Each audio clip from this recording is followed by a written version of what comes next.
दो बहुओं की चाबी। आपने अक्सर दो बहू के बीच में लड़ाई होते तो देखी ही होगी और उस लड़ाई को सुलझाते हुई सास भी देखी होगी। पर क्या कभी आपने सास को ही दो बहुओं को आपस में लड़वाते हुए देखा है? ऐसी ही कहानी है शांति निवास की।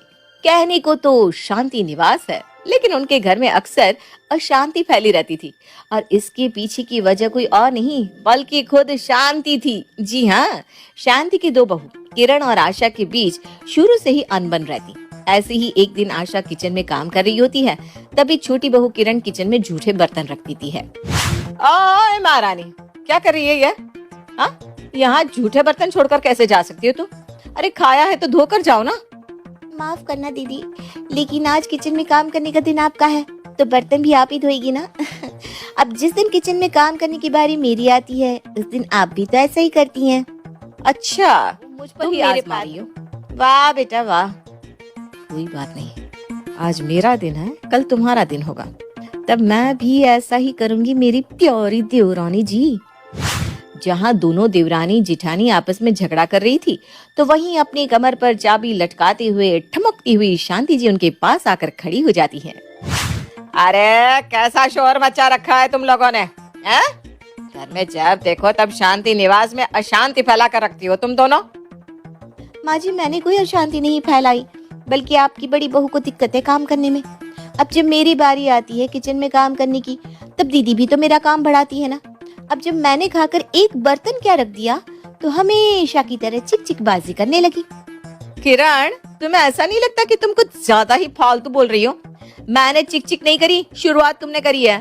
अरे तुम दोनों बस भी करो लड़ना, जब देखो तब झगड़ा करती रहती हो। इतना तो आपस में गली के छोटे बच्चे भी नहीं लड़ते। बात बोल रही थी, तभी आशा की नजर उसकी कमर पर जाती है, जहाँ वो देखती है कि उसकी सास अपनी कमर पर तिजोरी की चाबी लेकर घूम रही है।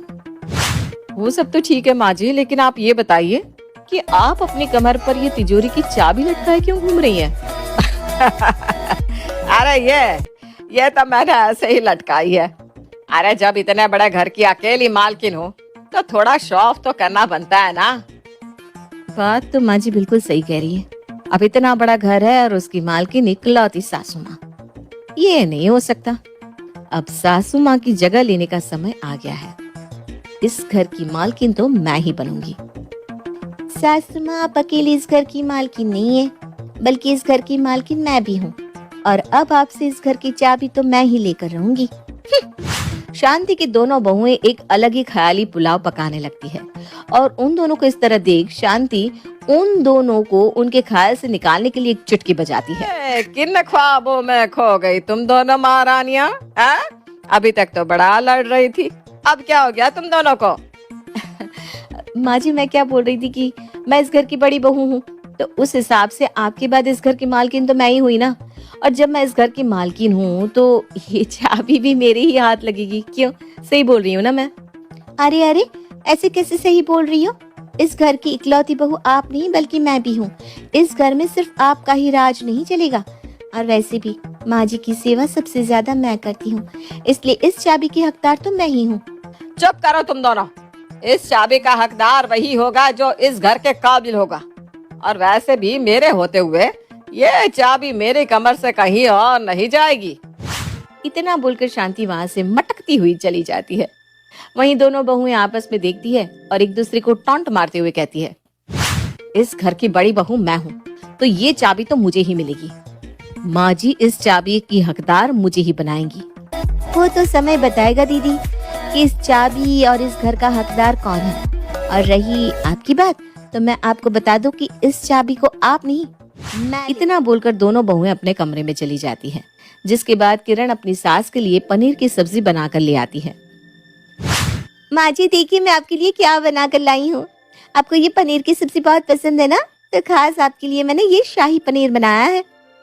अपनी छोटी बहू किरण को अपने पास देख शांति चाबी को टेबल से उठाकर दोबारा अपने कमर पर लटका लेती है और बहू से कहती है, ये तो तूने बहुत अच्छा किया बहू, वैसे भी ना मुझे जोरों की भूख लग रही थी। शांति ये सब बोल तो रही थी, लेकिन किरण का ध्यान कहीं और था। उसकी नजर तो अपनी सास की कमर पर लटकी हुई चाबी पर ही था। वहीं दरवाजे पर खड़ी आशा किरण की चापलूसी देखकर खुद से कहती है,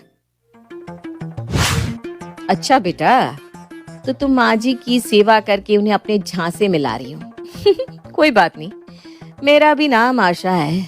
आशा, इतनी जल्दी मैं तुम्हें इस चाबी को खुद से छीनने नहीं दूंगी। अरे माँ जी, आप इस तरह खड़ी क्यों हैं? आपके पैरों में दर्द हो सकता है। चलिए बैठिए, मैं आपके पैर दबा देती हूँ।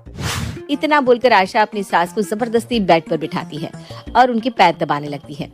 ये देखकर मुंह टेढ़ा कर किरण वहां से चली जाती है।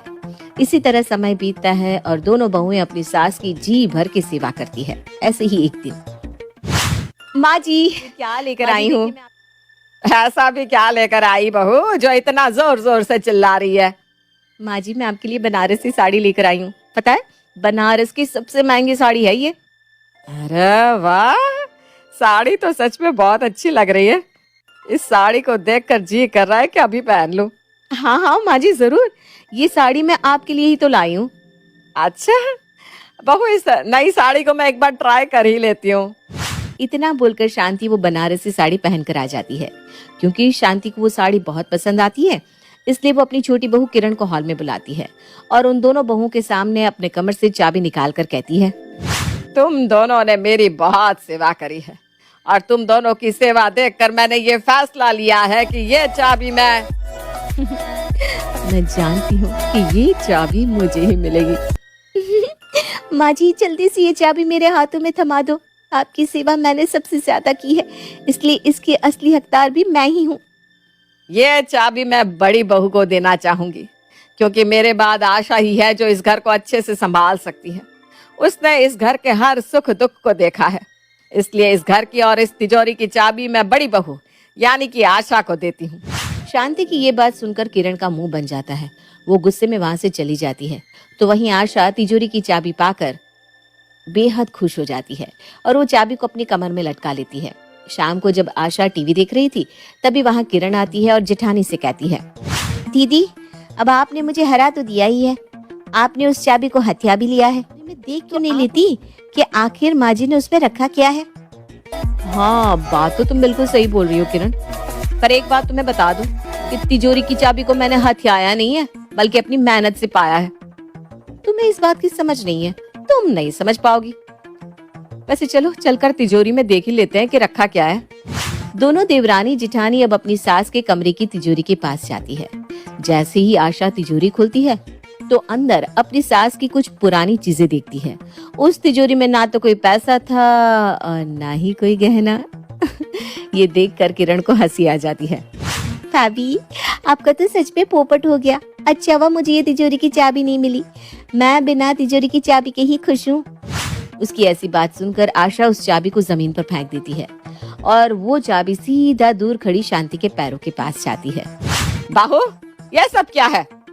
माँ जी, मुझे आपकी तिजोरी की चाबी नहीं चाहिए, आप अपनी तिजोरी की चाबी खुद ही रखिए। इतना बोलकर आशा भी अब गुस्से में अपने कमरे में चली जाती है। तो वहीं शांति अपनी तिजोरी की चाबी उठाकर एक बार फिर अपनी कमर में लटका लेती